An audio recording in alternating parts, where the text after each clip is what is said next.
জীর্ণ তাঁবুর ছাউনি বেয়ে পড়ছে পানি, নিচে শুয়ে আছে দুটি শিশু। একজন ব্যস্ত ছেঁড়া তাঁবু মেরামতে। এমনকি কোনো কোনো তাঁবুতে নেই পর্যাপ্ত ছাউনি। হৃদয় বিদারক এ দৃশ্য গাজার খান ইউনিসের একটি শরণার্থী শিবিরের। চলমান ইসরায়েলি আগ্রাসনে বিপর্যস্ত গাজার লাখ লাখ বাসিন্দা। এক স্থান থেকে অন্য স্থানে পালাতে হচ্ছে নিরাপদ আশ্রয়ের খোঁজে। আশ্রয় পেলেও মিলছে না শান্তি। দখলদার ইসরায়েলি বাহিনীর হামলার মধ্যেই মরার ওপর খাড়ার ঘা হিসেবে দেখা দিয়েছে বৃষ্টি। গাজার খান ইউনিসের শরণার্থী শিবিরে শিশুসহ আশ্রয় নিয়েছেন অনেক বাসিন্দা। জীর্ণ তাঁবুতে এতদিন কোনো মতে বাস করলেও বৃষ্টি শুরু হতে না হতেই নতুন করে বিপাকে পড়েছেন গাজার বাসিন্দারা। ভারী বৃষ্টি শরণার্থী শিবিরে বাস করা বাসিন্দাদের জীবনে নিয়ে এসেছে নতুন আতঙ্ক।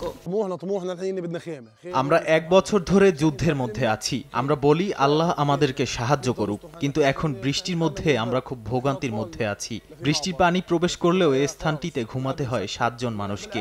ভিজে যাওয়ার কারণে আমাদের ঠান্ডা লেগে যায়, আমাদের বিছানা পানিতে ভিজে যায়। আমরা নিজেদের রক্ষা করার উপায় খুঁজছি। বিধ্বস্ত গাজায় বেড়ে গিয়েছে তাঁবুর দামও। বৃষ্টি থেকে নিজেদের রক্ষা করতে নতুন তাঁবুর ব্যবস্থা করতে পারছেন না অসহায় মানুষ। আগামীতে ভারী বৃষ্টিপাতে শিশুদের নিয়ে কিভাবে দিন যাপন করবেন এ নিয়ে চরম অনিশ্চয়তায় রয়েছেন শরণার্থী শিবিরের হাজারো মানুষ। কাকুলি আক্তার, সময় সংবাদ।